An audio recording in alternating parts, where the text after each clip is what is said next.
ہو گیا تجھ سے خدا ناراض گئے، قبر سن لے آگ سے جائے گی بھئی، اللہ کی ناپسندیدہ بندے۔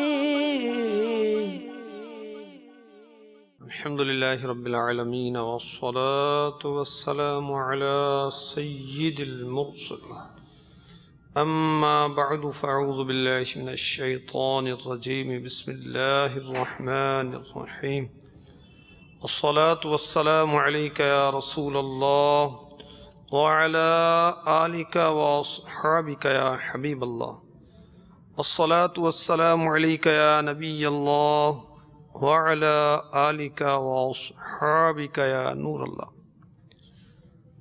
تکبر نامی کتاب میرے ہاتھ میں ہے، اس کے صفحہ نمبر 9 پر القول البدیع، صفحہ نمبر 233 کے حوالے سے درود پاک کی فضیلت لکھی ہے۔ چنانچہ حضرت سیدنا امام سخاوی رحمۃ اللہ تعالی علیہ نقل فرماتے ہیں، سرکار دو عالم صلی اللہ تعالی علیہ وآلہ وسلم نے ارشاد فرمایا، جس نے مجھ پر ایک بار درود پاک بھیجا اللہ عز و جل اس پر 10 رحمتیں نازل فرماتا ہے، اور جو مجھ پر 10 بار درود پاک بھیجے اللہ عز و جل اس پر 100 رحمتیں نازل فرماتا ہے، اور جو مجھ پر 100 بار درود پاک بھیجے اللہ عز و جل اس کی دونوں آنکھوں کے درمیان لکھ دیتا ہے کہ یہ بندہ نفاق یعنی منافقت اور دوزخ کی آگ سے بری ہے، اور قیامت کے دن اس کو شہیدوں کے ساتھ رکھے گا۔ ہے سب دعاؤں سے بڑھ کر دعا درود و سلام کہ دفع کرتا ہے ہر ایک بلا درود و سلام۔ صلو علی الحبیب صلی اللہ تعالی علی محمد وعلی آلہ وصحبہ وبارک وسلم۔ میرے پیارے پیارے آقا، دو عالم کے داتا، کعبے کے بدر الدجا، طیبہ کے شمس الضحیٰ، محمد الرسول اللہ صلی اللہ تعالی علیہ وآلہ وسلم کا فرمان دل ربا و دل کشا، انما الاعمال بالنیات، اعمال کا دار و مدار نیتوں پر ہے۔ المعجم الکبیر میں ہے، نیت المؤمن خیر من عملہ، مسلمان کی نیت اس کے عمل سے بہتر ہے۔ یاد رکھیں کہ نیک اور جائز کام ہے، مگر ثواب کی نیت نہ ہوگی تو ثواب حاصل نہیں ہوگا۔ اچھا، ثواب کی نیت ہے، اب جس قدر نیتیں زیادہ ہوں گی اجر و ثواب بھی ترقی کرے گا۔ اگر 2 نیتیں ہیں جبکہ اس کا محل بھی ہو تو اس کو 2 نیتوں کا ثواب مل جائے گا، اس نے 20 نیتیں کی تو 20 کا ثواب ملے گا۔ جو گناہ کا کام ہے اچھی نیت سے بھی کریں تب بھی گناہ ہے، اور جو نیکی کا کام ہے اس میں ثواب کی، اللہ کی رضا کی، ثواب کی نیت کریں جب ثواب ملے گا، اور زیادہ نیتیں کریں گے تو اجر و ثواب بڑھتا چلا جائے گا۔ اب اس سلسلے میں شرکت کرنے کی نیت کر لیجئے۔ سب سے پہلے اللہ کی رضا کی نیت کرنی چاہیے، پھر ثواب کو حاصل کرنے کی نیت کریں، پھر حسب حال اچھی اچھی نیتیں کرتے جائیں، ادب کے ساتھ بیٹھنے کی، توجہ کے ساتھ سننے کی، نیکی کی دعوت جو دی جائے اس پر عمل کرنے کی، دوسروں تک پہنچانے کی، حسب موقع عز و جل کہنے کی، درود پڑھنے کی، رضی اللہ تعالی عنہ کہنے کی، ایصال ثواب۔ اور یاد رہے کہ ایصال ثواب عمل سے پہلے بھی کر سکتے ہیں، عمل کے بعد بھی کر سکتے ہیں، فرض جو اعمال ہیں اس کا بھی ایصال ثواب کیا جا سکتا ہے، واجب سنت مستحبات کا بھی ایصال ثواب کیا جا سکتا ہے۔ تو میں یہ نیت کرتا ہوں کہ اللہ تواب عز و جل کے کرم سے جو بھی ثواب میرے نام اعمال میں ہے، میں اسے اپنے آقا و مولا محمد الرسول اللہ صلی اللہ تعالی علیہ وآلہ وسلم کی پاک بارگاہ میں نظر کرتا ہوں، آپ کے وسیلے سے سارے رسولوں، سارے نبیوں علیہ الصلوۃ والسلام کی پاک بارگاہ میں پیش کرتا ہوں، صحابہ و صحابیات، اولیاء و اولیات، جملہ مسلمین و مسلمات کی پاک بارگاہوں میں پیش کرتا ہوں۔ بالخصوص اپنے پیر و مرشد حضرت علامہ مولانا محمد الیاس ستار قادری رضوی ضیاء دامت برکاتہ العالیہ آپ کے اعزاء اقربا والدین اولاد کے حق میں پیش کرتا ہوں۔ سلسلہ ہے اللہ کے ناپسندیدہ بندے۔ کتنے بد نصیب ہیں وہ جو اللہ کی بارگاہ میں پسندیدہ نہیں ہیں، اللہ انہیں پسند نہیں فرماتا۔ کفار، انہیں رب غفار عز و جل پسند نہیں فرماتا، مشرکین کو اللہ تبارک و تعالی پسند نہیں فرماتا، شرک کرنے والوں کو اللہ تبارک و تعالی پسند نہیں فرماتا، منافقین کو اللہ تبارک و تعالی پسند نہیں فرماتا۔ جو ناشکر گزار بندے ہیں انہیں اللہ تبارک و تعالی پسند نہیں فرماتا۔ اسی طرح بری باتیں کرنے والے، گندی باتیں کرنے والے، مسلمانوں کی غیبت کرنے والے، مسلمانوں کی چغلی کرنے والے، جھوٹ کہنے والے، فحش کلامی کرنے والے، یہ بھی بارگاہ خداوندی میں پسندیدہ نہیں ہیں۔ اسی طرح تکبر کرنے والے، یہ بھی اللہ تبارک و تعالی کی پاک بارگاہ میں پسندیدہ نہیں ہے۔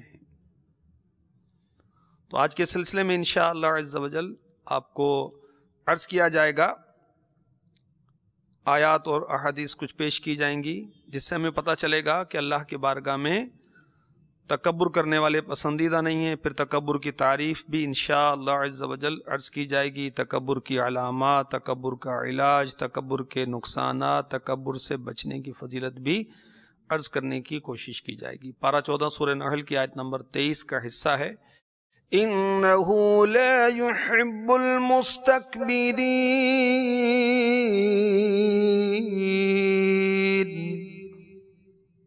بے شک وہ مغروروں کو پسند نہیں فرماتا۔ تفسیر نور العرفان میں اس کے تحت لکھا ہے، یہاں عدم محبت سے مراد ناراضگی ہے، یعنی رب ان سے ناراض ہے، رب مغروروں سے، متکبرین سے، تکبر کرنے والوں سے ناراض ہے۔ اللہ اللہ اللہ۔ اور اگر وہ ناراض ہوا اور اس نے نارے دوزخ میں ڈال دیا، کیا بنے گا ہمارا؟ آئیے اس کی بارگاہ میں التجا کرتے ہیں، مناجات کرتے ہیں۔ گر تو ناراض ہوا میری ہلاکت ہوگی،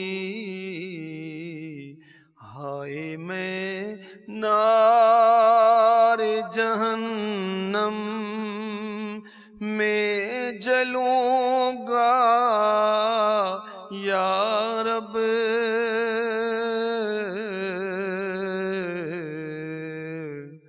عفو کر اور صدا کے لیے راضی ہو جا،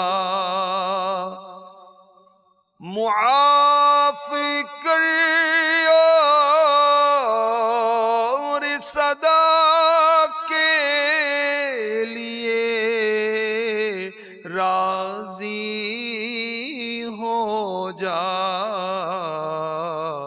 گر کرم ہوگا تو جنت میں رہوں گا یا رب۔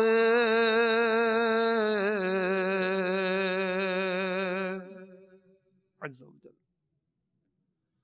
تو متکبرین جو ہیں اللہ کو پسند نہیں، اللہ تبارک و تعالی ان سے محبت نہیں فرماتا، یعنی اللہ تبارک و تعالی ان سے ناراض ہے۔ تفسیر نعیمی میں قبلہ مفتی احمد یار خان نعیمی علی رحمۃ اللہ الکوی لکھتے ہیں، خیال رہے تکبر ساری برائیوں، فسق و فجور اور کفریات، گستاخیوں، بے ادبیوں کی جڑ ہے۔ اسی لیے تمام گستاخان نبی کے چہرے تکبر سے مکروہ ہو جاتے ہیں، اور گستاخ بدبخت اپنے تکبر کی بنا پر مکروہ چہروں ہی سے پہچانے جاتے ہیں۔ نیز آقائے کائنات تمام انبیاء اکرام علیہم الصلوۃ والسلام کا گستاخ اللہ کا بھی ادب نہیں کرتا۔ اس لیے لا يحب المستکبرین، اللہ تعالی متکبروں کو پسند نہیں فرماتا، کیونکہ تکبر ہر اچھے عمل، ہر اچھی نصیحت سے روک دیتا ہے۔ مفتی صاحب نے لکھا ہے کہ تکبر سے 20 خرابیاں پیدا ہوتی ہیں۔ نمبر 1 گستاخی، نمبر 2 بے ادبی، نمبر 3 جہالت، نمبر 4 ظلم، نمبر 5 فساد، نمبر 6 سرکشی، نمبر 7 بغیرتی، بدفعلی، بدعملی، گناہ، کفر، شرک، قتل و غارت، بے برکتی، نحوست، قطع رحمی، شیطانیت، مکاری، ہر ایک کا برا چاہنا، حق کی مخالفت۔ مزید تفسیر نعیمی میں مفتی احمد یار خان نعیمی رحمۃ اللہ تعالی علیہ لکھتے ہیں، تکبر کرنا مومن کی عادت نہیں۔ جو مسلمان ہو کر تکبر کرے وہ مومن ہونے کے خلاف حرکت کر رہا ہے، ایمان کامل سے محروم ہو جائے گا۔ تو متکبرین اللہ کی بارگاہ میں پسندیدہ نہیں، تکبر کرنے والے پسندیدہ نہیں، اللہ ان سے ناراض ہے۔ پارہ 5 سورہ نساء کی آیت نمبر 36 کا آخری حصہ ہے، ان اللہ لا يحب من كان مختالا فخورا، بے شک اللہ کو خوش نہیں آتا کوئی اترانے والا، بڑائی مارنے والا۔ تفسیر خزائن العرفان، متکبر خود بھی جو رشتہ داروں اور ہمسایوں کو ذلیل سمجھے۔ مختال اور فخور، مختال کون ہے؟ مغرور، متکبر۔ اور فخور کون ہے؟ فخور وہ ہے جو اپنی تعریف کرتا ہے، اپنی تعریف میں لگا رہتا ہے، اپنی خوبیاں بیان کرتا رہتا ہے، اپنے کمالات بیان کرتا ہے۔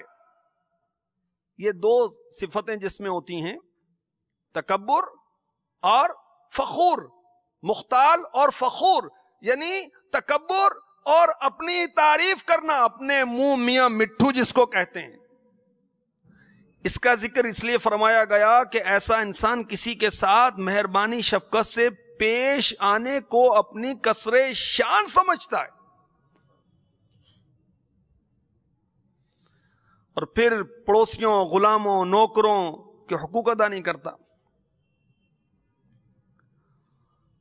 اپنے آپ کو فخور اس کو بھی کہا گیا جو دوسروں سے اپنے آپ کو بڑا سمجھتا ہے، میں بڑا عالم ہوں، میں بڑا بہادر ہوں، میرا خاندان بڑا عالی ہے۔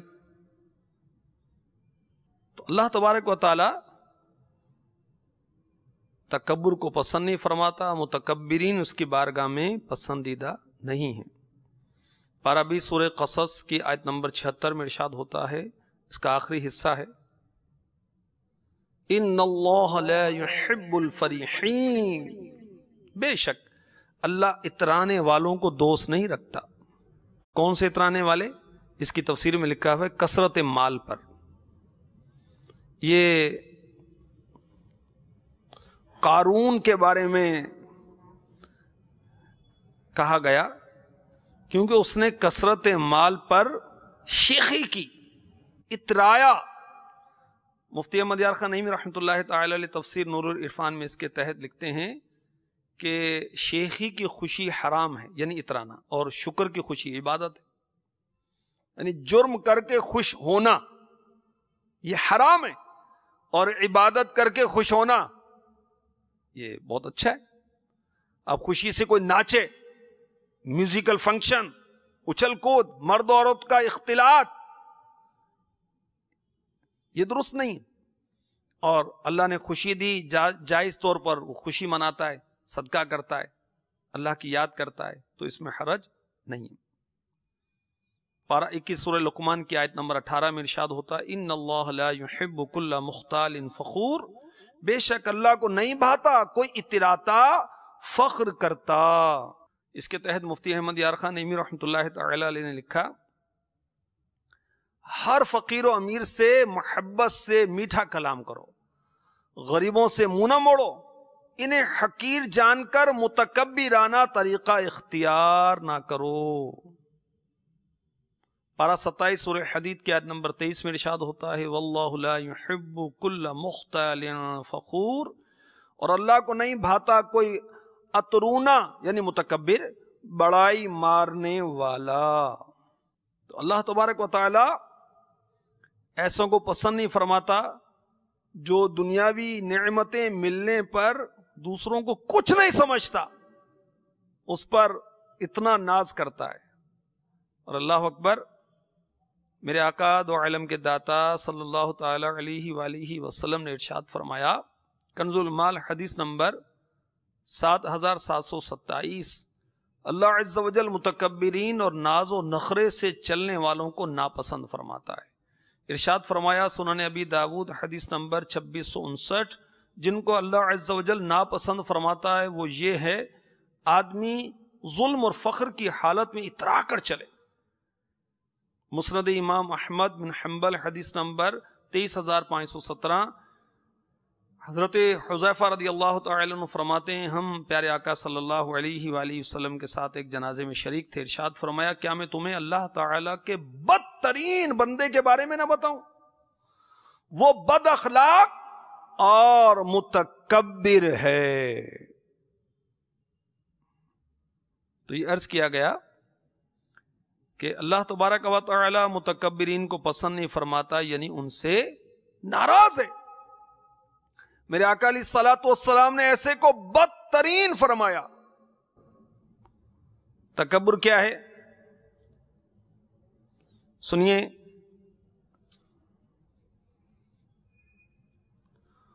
خود کو افضل جاننا، دوسرے کو حقیر جاننا۔ میرے آقا صلی اللہ تعالی علیہ وسلم نے ارشاد فرمایا صحیح مسلم شریف حدیث نمبر 91، تکبر حق کی مخالفت اور لوگوں کو حقیر جاننے کا نام ہے۔ انسان اپنے آپ کو دوسرے سے افضل سمجھے، یہ تکبر ہے۔ یہ امام راغب اصفہانی علیہ رحمۃ اللہ الغنی نے لکھا، جس کے دل میں تکبر پایا جائے اسے کہتے ہیں متکبر۔ اب تکبر کی علامتیں کیا ہیں؟ جب تکبر کرنے والے اللہ کے ناپسندیدہ بندے ہیں، کیسے پتہ چلے کہ ہم میں تکبر ہے یا نہیں ہے؟ اس کی علامتیں 19 علامتیں تکبر نامی یہ جو رسالہ میرے ہاتھ میں ہے اس میں لکھی ہوئی ہیں۔ تکبر کے متعلق بہت مفید معلومات ہیں، اور یہ بھی عرض کر دوں کہ تکبر کا علم سیکھنا فرض ہے، فرض۔ کتنے سائنسی علوم اور پتہ نہیں کون کون سے علوم حاصل کیے جاتے ہیں، یہ فرض علم نہیں سیکھا جاتا۔ تکبر ہے کیا، بچیں گے کیسے، سیکھنا ضروری۔ فتاوی رضویہ جلد 23 میں اعلیٰ حضرت نے فرمایا، جس کا خلاصہ میں نے عرض کیا کہ تکبر کا علم سیکھنا فرض ہے۔ اس کی علامتیں بیان کی گئی ہیں۔ اس بات کو پسند کرنا کہ لوگ مجھے دیکھ کر تعظیماً کھڑے ہو جائیں تاکہ دوسروں پر میری شان و شوکت کا اظہار ہو۔ ایک علامت یہ کہ یہ چاہنا کہ اسلامی بھائی میری تعظیم کی خاطر میرے سامنے باادب کھڑے رہیں تاکہ لوگوں میں میرا مقام و مرتبہ ظاہر ہو، یہ بھی تکبر کی علامت ہے۔ ایک یہ بھی علامت ہے کہ آتے جاتے وقت یہ خواہش رکھنا کہ میرا کوئی شاگرد یا مرید یا عقیدت مند یا کوئی رفیق برابر یا پیچھے پیچھے چلے تاکہ لوگ مجھے معزز سمجھیں، یہ بھی علامت ہے۔ کسی سے ملاقات کے لیے خود چل کر جانے میں ذلت سمجھنا، اس بات کو پسند کرنا کہ دوسرا مجھ سے ملنے آئے، یہ بھی علامت ہے کہ بظاہر کسی کمتر کا برابر آ کر بیٹھ جانا ناگوار گزرے کہ میں افضل ہوں، یہ بھی تکبر کی علامت ہے۔ مریضوں، معذوروں، غریبوں کو حقیر جاننا، ان کے پاس بیٹھنے سے بچنا، یہ بھی تکبر کی علامت ہے۔ سلام میں پہل نہ کرنا اور توقع رکھنا کہ یہ مجھے سلام کرے، یہ بھی تکبر کی علامت ہے۔ کسی کو حقیر جان کر ہاتھ ملانے کو پسند نہ کرنا، اور اگر ہاتھ ملائے تو طبیعت پر ناگوار ہو۔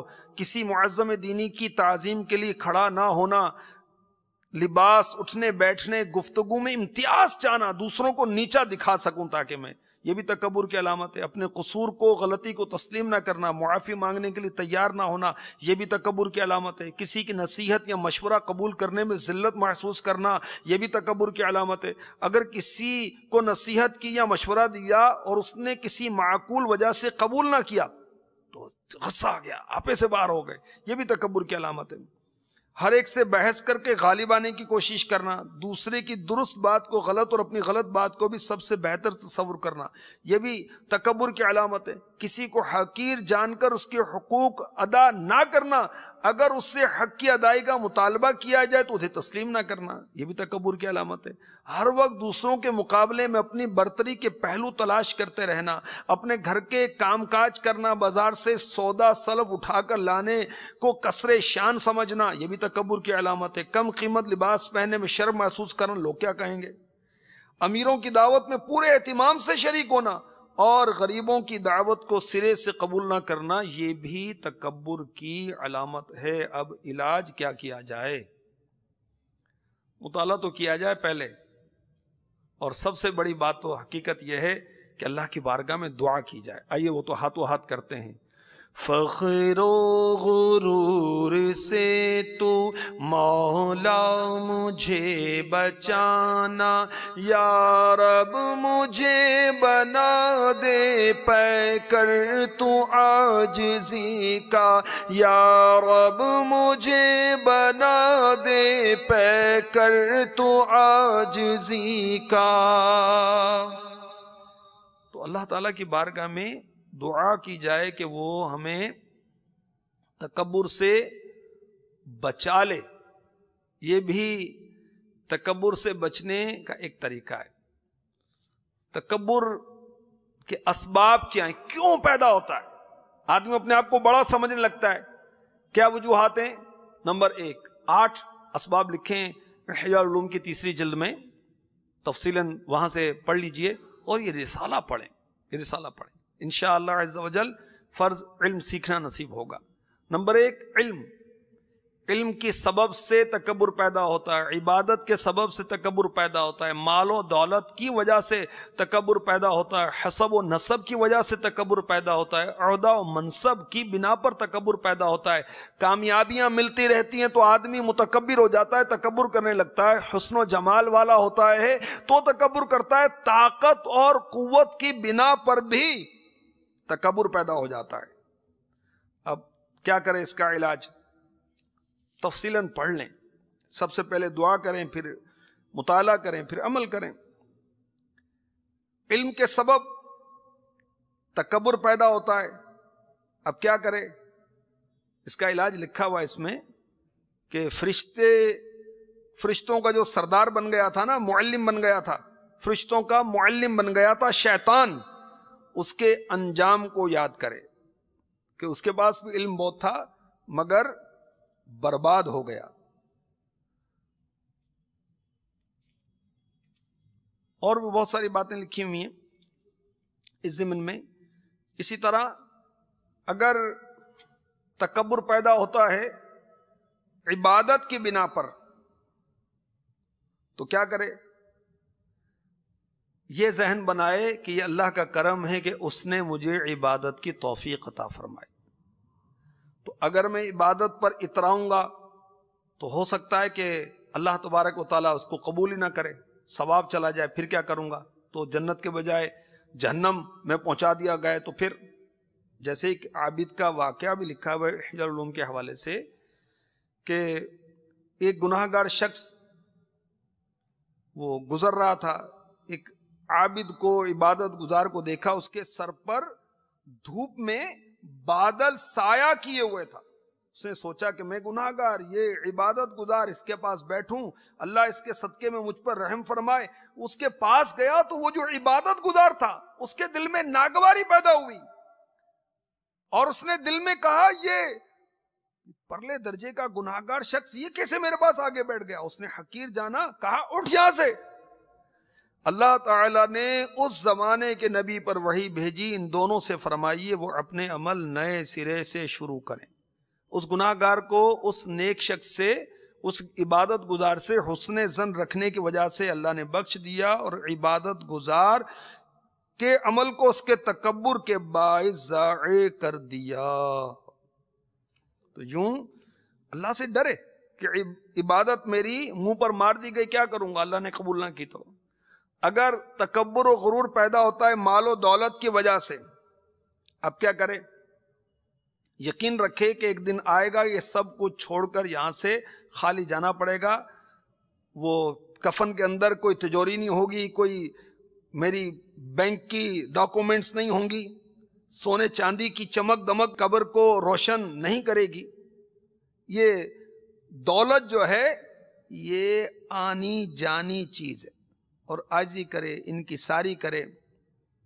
حسب نسب کی وجہ سے تکبر پیدا ہوتا ہے تو یہ تو جہالت کی علامت ہے۔ اپنے آبا و اجداد پر تکبر نہ کرے۔ ایک شخص کے بارے میں کہا گیا،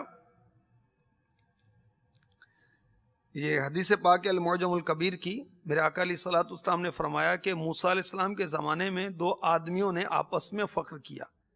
ایک کافر شخص نے کہا کہ میں فلاں کا بیٹا ہوں، 9 پشتیں وہ شمار کرتا گیا۔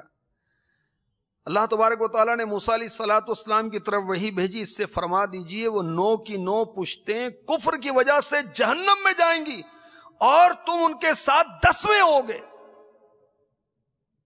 تو حسب نسب پر، باپ داداؤں پر فخر نہ کرے، اللہ جانتا ہے ان کا کیا معاملہ ہوا اور میرا کیا ہوگا۔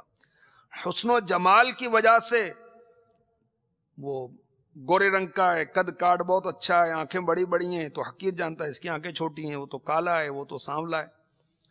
تو اگر اپنے انجام پر غور کرے، ناپاک قطرے سے آغاز ہوا، انجام سڑا ہوا مردار ہے، تو اس کا علاج ہو جائے گا۔ اور یہ حسن و جمال سدا رہتا نہیں، بعض اوقات ایسی بیماریاں آ جاتی ہیں کہ پھر چہرے بدل جاتے ہیں اور چہرے کی رونق چلی جاتی ہے۔ اور بھی بہت سارے اس کے اندر تفصیل لکھی ہوئی ہے۔ اسی طرح کامیابیاں ملتی ہیں تو آدمی میں تکبر پیدا ہو جاتا ہے۔ تو اب کیا کرے؟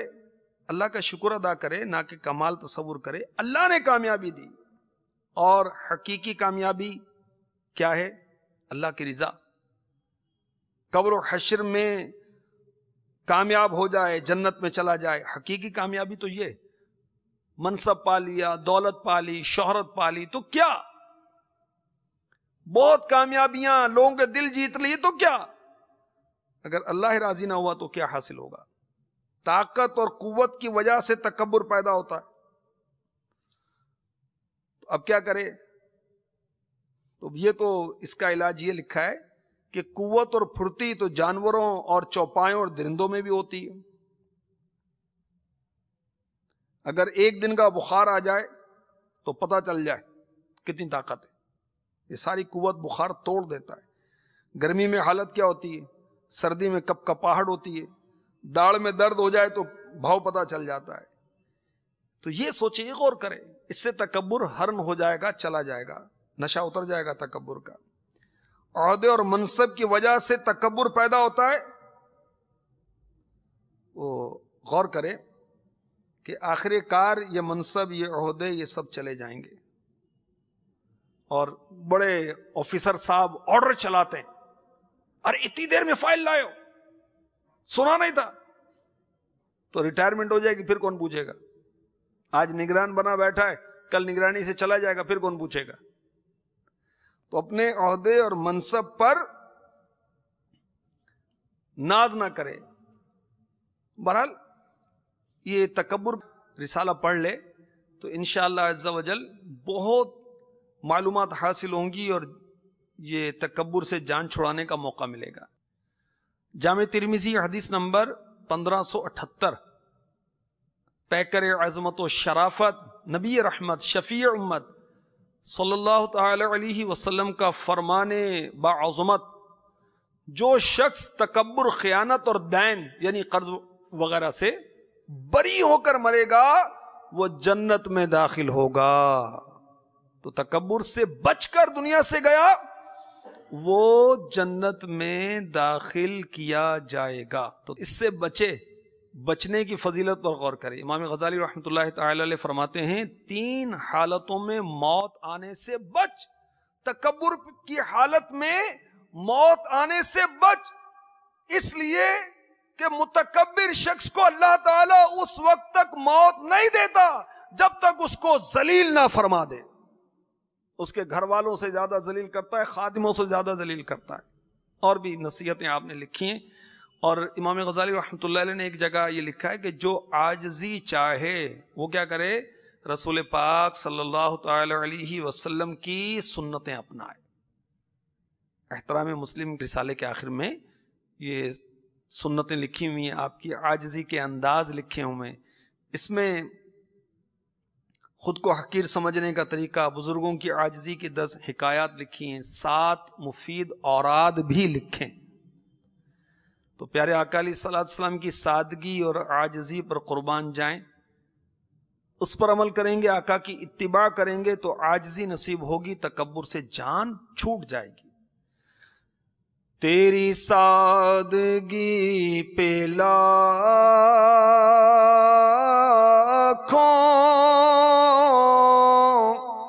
تیری عاجزی پہ لاکھوں، ہو سلام عاجزانہ،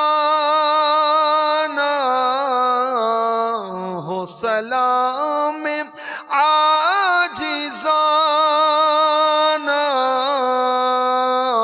مدنی مدینے والے، مدنی مدینے والے،